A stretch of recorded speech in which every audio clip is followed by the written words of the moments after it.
사실에 충실하고 공정하고 책임 있는 언론이 되어야 합니다.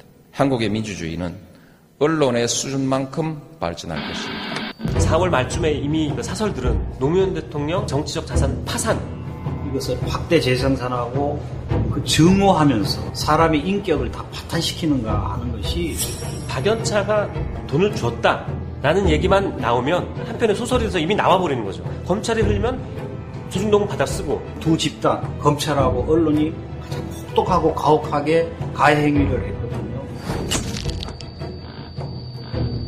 최근에 그 해운대에 큰 파도가 쳤을 때 그 사진 날조했잖아요. 알고도 내는 오보들이 있습니다. 일단 한번 그 기사를 내고 나면 기정사실화되는 게 분명히 있거든요. 옥수수 수염차에 옥수수 성분이 몇 프로 들어있는지 아세요?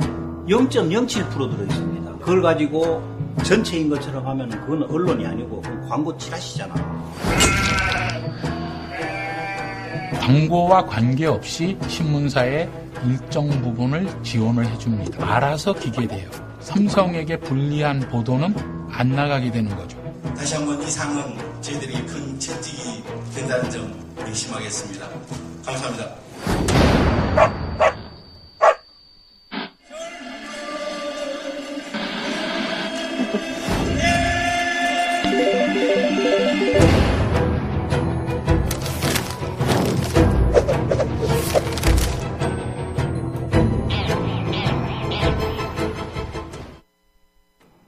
네, 대한민국의 모든 영화인들을 다 모실 그날까지 이어지는 시네톡톡 시간입니다. 방금 예고편 들으셨는데요. 바로 슬기로운 해법이라고 하는 다큐멘터리의 예고편입니다. 오늘 개봉했습니다. 예고편 안에 개가 멍멍 짖는 소리가 나는데요. 왈왈 하고 짖죠.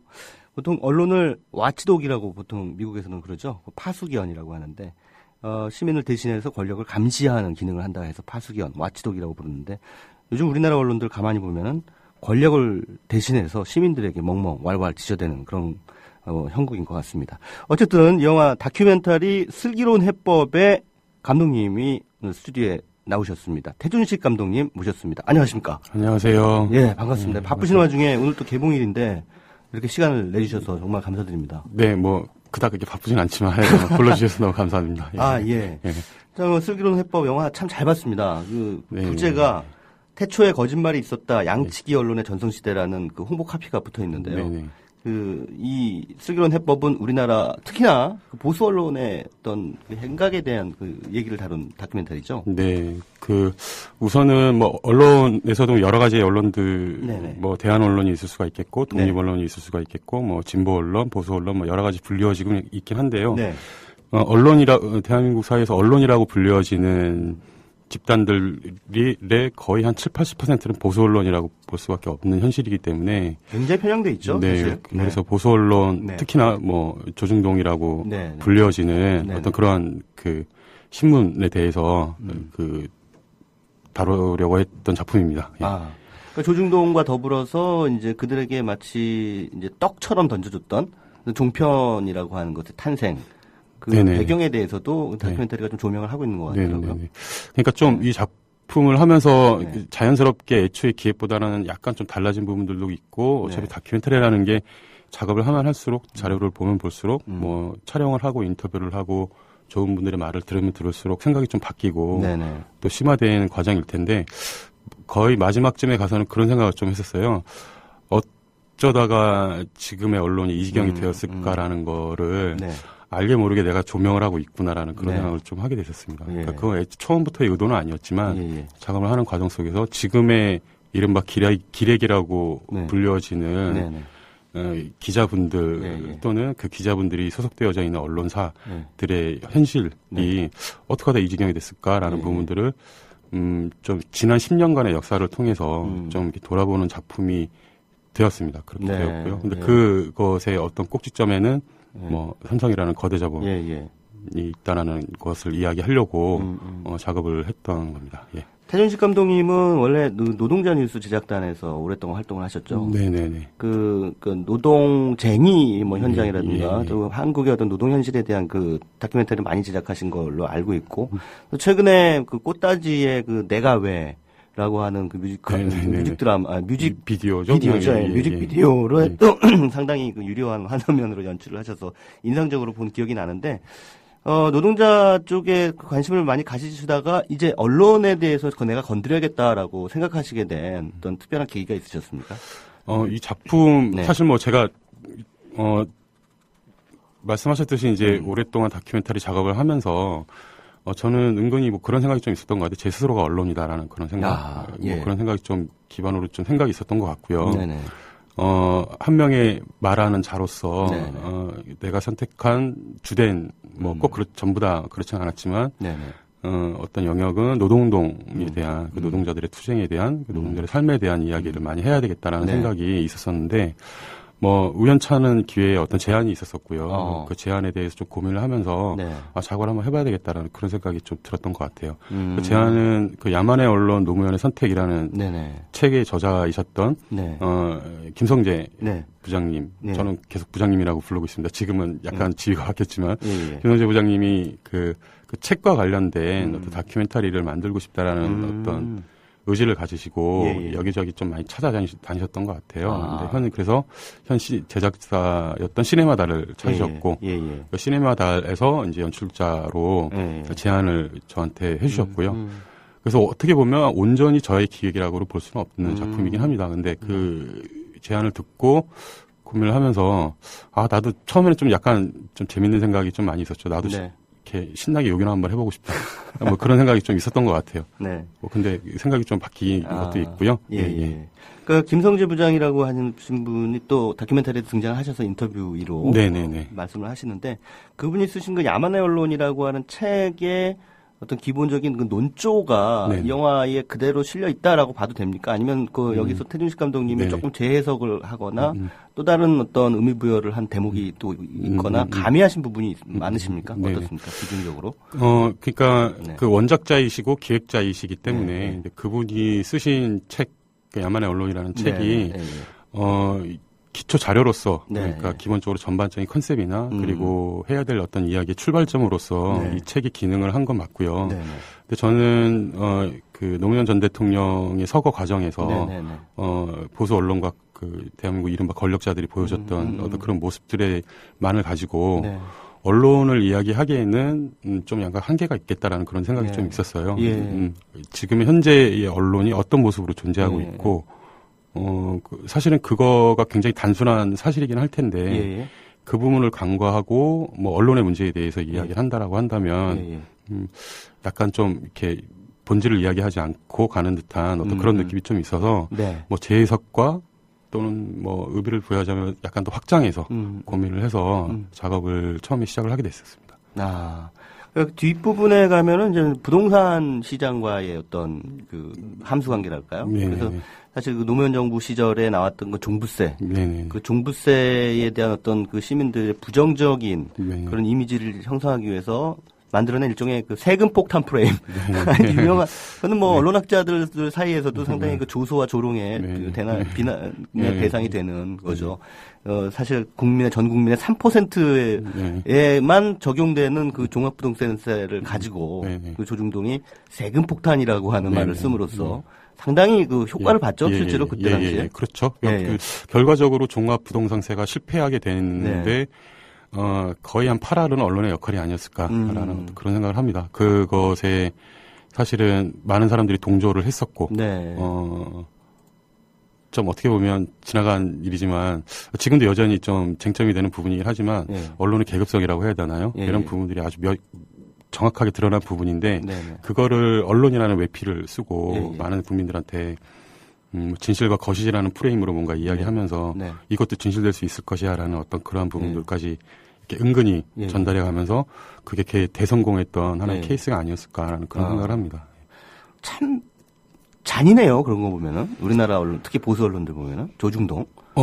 사실 뭐 잔인하죠. 피가 없는 사람들 같다. 감정이 없는 사람들 같다. 이런 생각이 들어요. 근데 자신의 이윤에 그 자신의 이익에 아주 철저한 사람들인 거죠. 그러니까 어떻게 보면 사실 또 그게 맞는 거라고도 볼 수 있는 거고요. 사실 또 그것에 대항하는 뭐 예를 들어 시민운동이나 이런 분들도 오히려 더 그들의 어떤 철저함, 그들의 꼼꼼함, 그들의 열정 이런 부분들은 좀 닮을 필요는 있겠다는 생각을 다른 한편으로 하긴 합니다. 예. 그러니까 굉장히 그것이 이제 어떻게 보면 비인간적인 잔인함으로 드러나기도 예. 하고 예. 그런 그런 부분도 명확하게 비판하게 하긴 해야 되겠지만 네, 네. 다른 한편 그런 생각이 좀 들기도 하더라고요. 예. 굉장히 영악한 사람들인데, 이제 종부세와 관련해서 세금 폭탄 보도가 잇따라 나갈 때 그 다큐멘터리에서 이제 그런 대목이 나오는데, 그때 당시에 부동산 관련 전면 광고가 쇄도했다. 네, 예. 네, 그러니까 결국은 부동산 시장의 어떤 이해관계에 의해서 그 언론의 논조가 좌우되는 네, 네. 그 광고주와의 또 밀월 관계라든가 네. 이런 것들이 굉장히 지금 특히나 보수 언론의 논조에 상당한 영향을 미치고 있는 부분. 네. 그러니까 삼성이라고 하는 거대 광고주의 어떤 배후 네. 이런 것들이 상당히 그 세밀하고도 또 뭐랄까 실증적으로 네. 다큐멘터리가 설득력 있게 네. 그 제시를 하고 있다라는 생각이 들었습니다. 네. 그거는 앞서 말씀하신 그 야만의 언론이라고 하는 책에는 없는 부분입니까? 야만의 언론은 그러니까 네. 아까 말씀드렸듯이 노무현 전 네. 대통령 서거하는 기까지의 그 네. 몇 개월 동안 또는 참여정부와 언론과의 어떤 싸움의 과정, 네. 그 보수 언론과의 어떤 싸움의 과정에서 특히나 조중동, 네. 조선일보 중심으로 어떻게 보도를 했고 어떤 논조로 이렇게 한마디로 한 명의 정치적인 정적을 제거하기 위해서 어떤 논조로 이렇게 보도를 해왔는지에 대해서 네.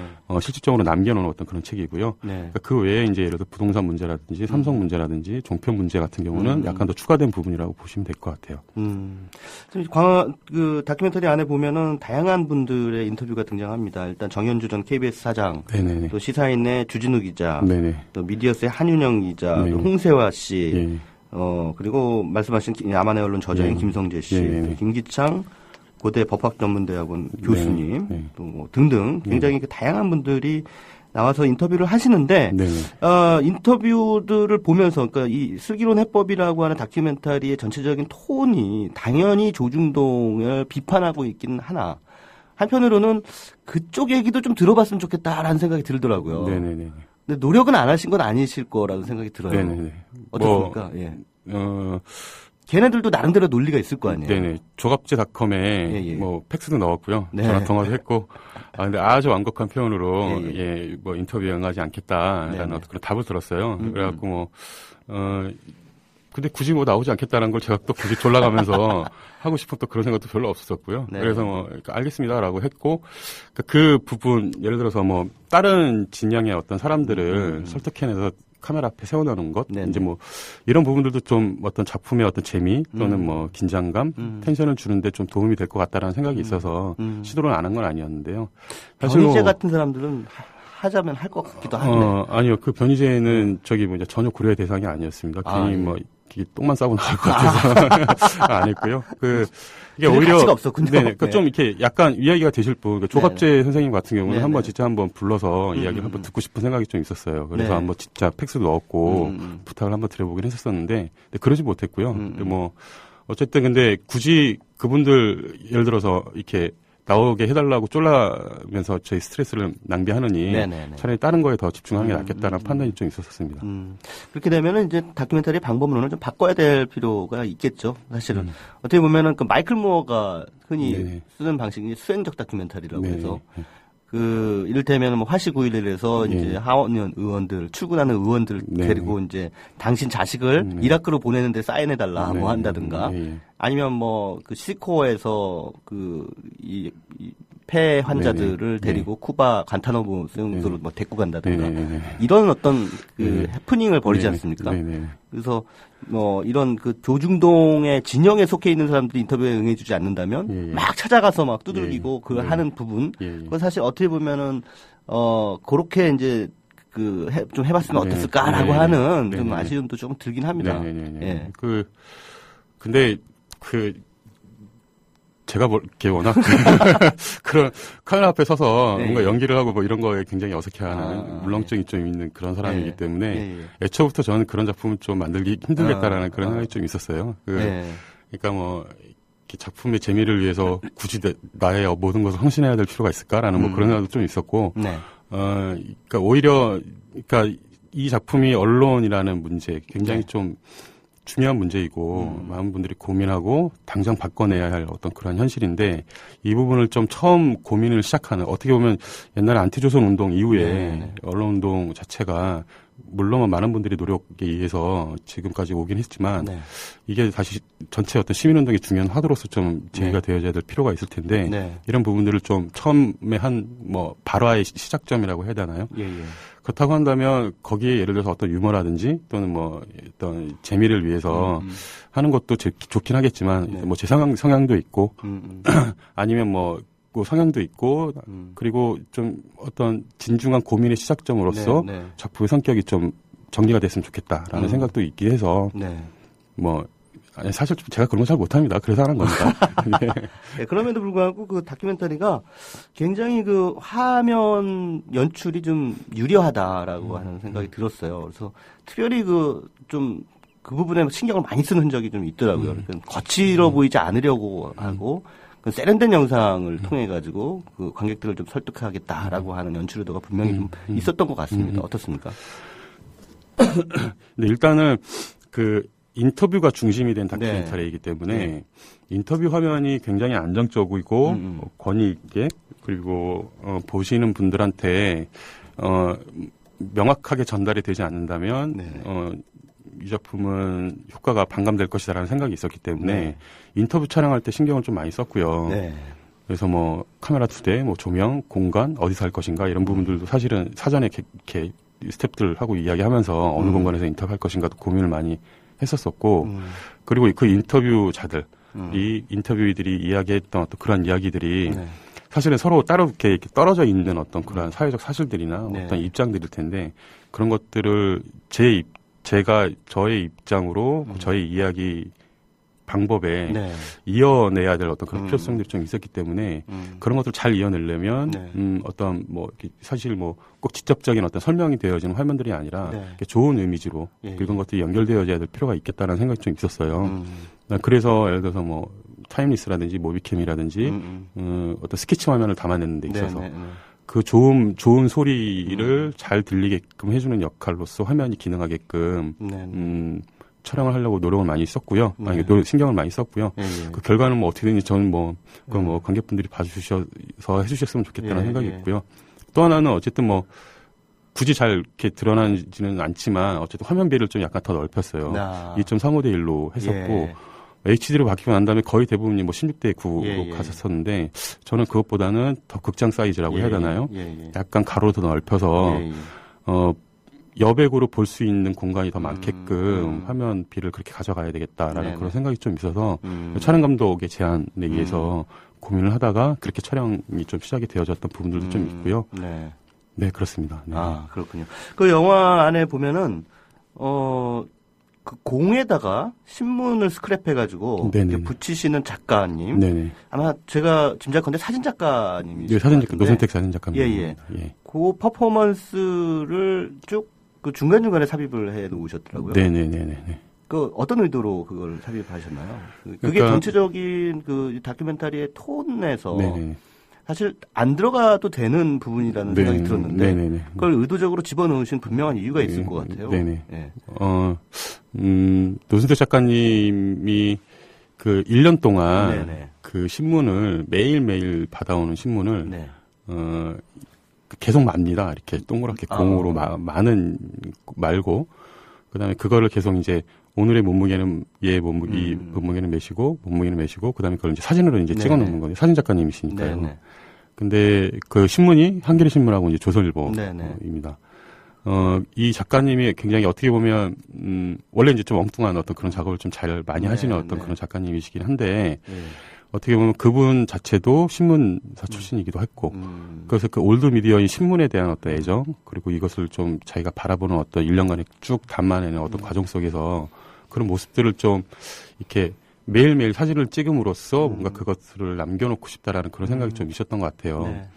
그 모습, 그 이야기를 좀 듣고, 내가 지금 슬기로운 해법을 하고 있는 어떤 그 고민과 많이 맞닿아 있다라는 그런 생각이 좀 들었었고요.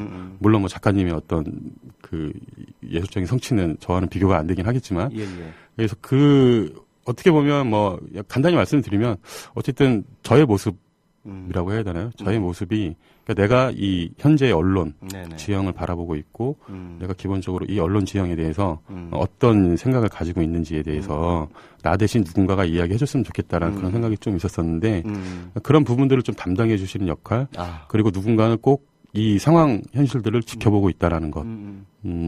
그게 이제 대표적으로 노준수 작가님이 드러나긴 네. 하지만 네. 꼭 노준수 작가뿐만이 아니라 많은 분들이 이 언론의 현실에 네. 대해서 관심이 있고 네. 지켜보고 있다라는 부분들을 좀 보여주고 싶다라는 그런 생각도 좀 있었고요. 그리고 일단은 이렇게 가면 갈수록 한겨레는 조그만해지고 조선일보는 거의 그 광고 찌라시까지 포함해갖고 막 네네. 커지는 어떤 그런 상황들을 마지막에 그 사진 몇 커트를 이렇게 보여드리긴 했는데 네. 그 변화되는 것들을 좀 보시면서 다시 한번 좀 현실에 대해서 고민했으면 좋겠다라는 생각도 좀 있었고요. 네. 뭐 갑자기 중앙보험 막 이렇게 말의 변명이 길어지는 것 같긴 한데요. 예, 뭐 그렇습니다. 아닙니다. 예, 그거에 대해서는 그 감독님이 충분히 설득력 있게 네. 해설을 해주신 것 같고요. 네. 예, 무슨 어떤 의도로 그걸 집어넣는지 잘 알겠습니다. 네. 사실 이제 다큐멘터리를 떠나서 지금 현재 언론 지형에 대한 그 감독님의 생각을 좀 듣고 싶어요. 지금 영화 속에서도 누군가 그런 얘기를 하더라고요. 굉장히 기울어져 있다, 한쪽으로 네, 편향돼 있다라는 네. 얘기를 하고 있는데 그런 문제의식은 여전히 가지고 계신 거죠. 네네. 어떻습니까? 사실 뭐 이렇게 그 기울어짐이 지금에만 있었던 것도 아니고요. 네. 사실 뭐 옛날부터 있었겠죠. 예. 옛날부터 당연히 어떻게 보면 전반적으로 어떤 사회적 공기여야 할 어떤 그런 언론은 네. 옛날부터 뭐 예를 들어서 점점점 자본의 영향 또는 정치 네. 권력의 영향으로부터 자유롭지 못하는 그런 현실이 있었을 텐데 특히나 지금 특히나 2010년대 이렇게 들어오면서 2000년대 말 2010년대 들어오면서 어떻게 보면 보수 정권이라서 그런지 아니면 더욱더 투명하게 네네. 어떤 자본의 영향력이 굉장히 크게 네. 발휘되는 어떤 그런 시대여서 그런 건지 네. 그 언론의 어떤 그러한 모습들이 예. 거기에 아주 더 적극적으로 좀 부역하고 있다라는 어떤 그런 생각들이 좀 많이 들고 있고요. 네. 근데 이런 모습들을 보면서 사실 저는 좀 그런 생각을 좀 많이 했어요. 이렇게 사실이 언론에 맞서기 그런 보수 언론에 맞서기 위해서 또 다른 진보 언론을 만드는 것만이 꼭 답일까? 라는 그런 고민들도 좀 있었고요. 물론 그런 것도 굉장히 필요하고, 그러니까 조건이나 어떤 제도를 변경시키면서 그런 것들을 만들어낼 필요성이 있긴 한데, 사실 저는 좀 작품 속에서, 그게 아주 구체적으로 드러나진 않지만, 그냥 은근히 깔면서 이야기해보고 싶었던 거는, 사실 궁극의 시민들의 어떤 표현의 자유의 네네. 문제? 그러니까 모든 시민들이 자기가 어떤 이야기를 하려고 할 때, 사회를 네. 통해서, 자기 자신의 이야기를 하려고 할 때, 이 부분들이 적극적으로 보장되어져야 하는 거고, 이 부분들이 더욱더 네. 많이 만개해야 되는 어떤 그러한 게 더 중요하지 않을까. 그러기 위해서는 사실은 그래서 엔딩 부분에 네. 예를 들어서 이렇게 많은 분들이 약간은 오해를 하고 계시는 것 같긴 한데, 개인의 어떤 예. 의지가 중요하다라는 것만 예. 이렇게 보이는 것 같다라고 말씀하시는 것 같은데, 그것도 뭐 틀린 건 아니지만, 네네. 그만큼 개인의 의지가 중요한 만큼 그 의지를 가지고 있는 사람들이 적극적인 실천 이런 부분들이 더 중요하다라는 이야기를 좀 해보고 싶었던 생각이 있었어요. 그래서 그래서 예를 들어서 이창근 실장이 네. 그 기자회견이 표현의 자유가 네. 그냥 백주 대낮에 경찰의 국가 권력에 의해서 기자회견이 무산되어지고 오히려 연행되어지는 어떤 그런 상황들을 좀 일부러 보여드린 부분들도 좀 있고요. 네. 근데 이 부분에 대한 많은 시민들이 어떤 공감이 있었으면 좋겠다라는 다른 생각도 있었고, 뭐 그렇습니다. 뭐 중앙보험 이렇게 생각했던 것들을 막 말씀드리느라 정리가 안 되긴 하는데, 뭐 어쨌든 아니 다큐멘터리를 보면은 정리가 잘 됩니다. 네네네. 그것이 어찌됐든 감독님이 생각하는 그 영화의 제목 그대로 슬기로운 해법, 현재 언론 네네. 지형의 문제점을 해결하기 위한 네네. 슬기로운 해법이 하나의 그러니까 하나의 단초로서 네네. 그 관객들에게 제시되는 것이 아닌가 이런 생각이 듭니다. 요즘에 특히나 세월호 네네. 참사 이후에 언론들이 보여주는 행태는 그야말로 점입가경이죠. 네네. 뭐 난리도 아니에요. 네. 요즘 KBS 갔더니 뭐 기자들 협회에서 또 성명도 내고 그랬는데 뭐 청와대에서 보도국장을 네. 임명했다느니 말도 안 되는 이런 일들이 그냥 버젓이 벌어지고 있습니다. 네. 정말 자유민주주의 국가가 맞나라고 하는 생각이 들 정도로 엄청난 일들이 벌어지고 있는데 그런 데에 대한 어떤 의식을 환기시켜준다는 차원에서 저는 슬기로운 해법이라는 다큐멘터리가 의미를 갖고 또 이 방송 들으시는 많은 청취자분들 특히나 국민TV 조합원들이라면 반드시 봐야 되는 다큐멘터리다. 저는 그렇게 감히 말씀을 드리고 싶습니다. 자, 마지막으로 태준식 감독님이 관객들에게 전하고자 하는 메시지 한 말씀 좀 부탁드리겠습니다. 네. 사실 이 작품이 만든 감독으로서 이렇게 이야기하면 참 무책임하다라고 이야기할 수는 있긴 하겠지만 사실은 지금의 현실을, 굉장히 어떻게 보면 단순한 현실이긴 하지만 그 현실을, 정확하게 들여다보는 어떤 하나의 계기가 됐으면 좋겠다라는 그런 생각이 있고요. 그리고 굳이 이렇게 제가 어줍지 않게 드리고 싶은 말씀은 사실 김상봉 교수님이 작품 속에 나오긴 하는데 김상봉 교수님이 사실 그 작품 속에 들어가진 않았고요. 마지막 집에 그런 이야기 하셨어요. 오히려 신문 열심히 봐라. 지금의 담론이 너무 영상 중심으로 가 있다. 신문 열심히 보고 조선일보, 중앙일보, 동아일보도 마찬가지다. 열심히 보고 그 신문에서 이야기하는 어떤 거짓된 담론들이 있는데 이 담론들을 자신의 지역 공동체 안에 들어가서 거기서 적극적으로 설득해내는 그런 활동이 굉장히 중요하다. 시장 골목에서 야채 파는 아주머니한테도 그 생각 잘못된 생각이고 설득시킬 수 있는 어떤 힘들을 길러내는 게 굉장히 중요하다는 생각, 그런 말씀을 좀 해주셨어요.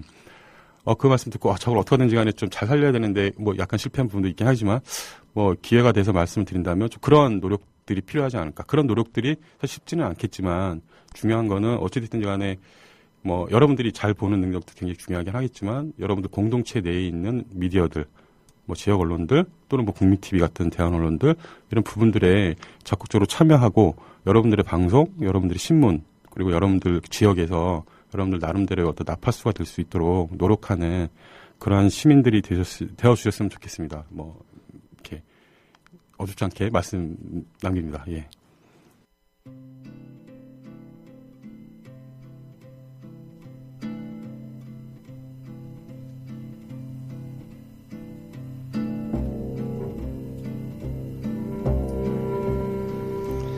Dicen que por las noches nomás se le iba en puro llorar.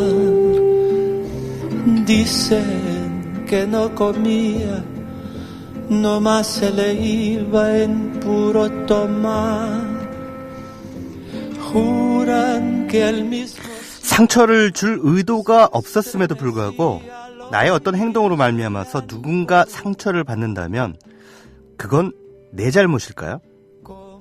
이번 주 개봉하는 영국 영화 진저 앤 로사가 제가 안겨준 화두입니다. 1962년 쿠바 미사일 위기로 핵전쟁의 위협이 도사리던 때 하필 히로시마 원폭이 터진 1945년 같은 날 태어난 16 동갑내기 단짝 진저와 로사는 가만히 있을 수가 없습니다. 그들은 반핵 시위에 참가하면서 자신들의 숭고한 가치를 외칩니다. 하지만 가치를 공유한다고 해서 다가 아니죠. 로사가 진저로선 받아들이기 힘든 모종의 사랑을 시작하면서 이 소울메이트와도 같았던 두 사람 사이에 균열이 생깁니다. 로사는 이 상황을 받아들이지 못한다는 사실을 받아들이지 못합니다. 그래서 자신의 상처 입은 가슴과 두려움을 핵전쟁의 공포라는 더 큰 포장으로 덮으려고 하죠. 흔히들 삶의 부조리라고 일컫는 건 비단 인간의 유한성에만 국한된 문제는 아닐 겁니다. 어쩔 수 없이 관계 안에서 살아가야 하는 우리는 그 안에서 의도했든 의도하지 않았던 상처를 입히고 또 상처를 받습니다. 그럴 때 어떻게 상처를 극복하면서 행복을 유지할 것인가는 결코 쉽게 풀리지 않는 숙제죠. 어쨌든 우리가 할 수 있는 것은 조금 더 넓은 시야로 타인을 배려하려는 노력이 아닐까 싶습니다. 자, 최광의 영화 쉐이킷 마칠 시간이 됐습니다. 오늘의 작별곡은 페드로 알모도바르 감독의 그녀에게에서 흘렀던 까에토나 벨로소의 꾸꾸루꾸꾸 팔로마입니다. 일주일 동안 즐거워하십시오. Que todavía la espera a que regrese la desdichada.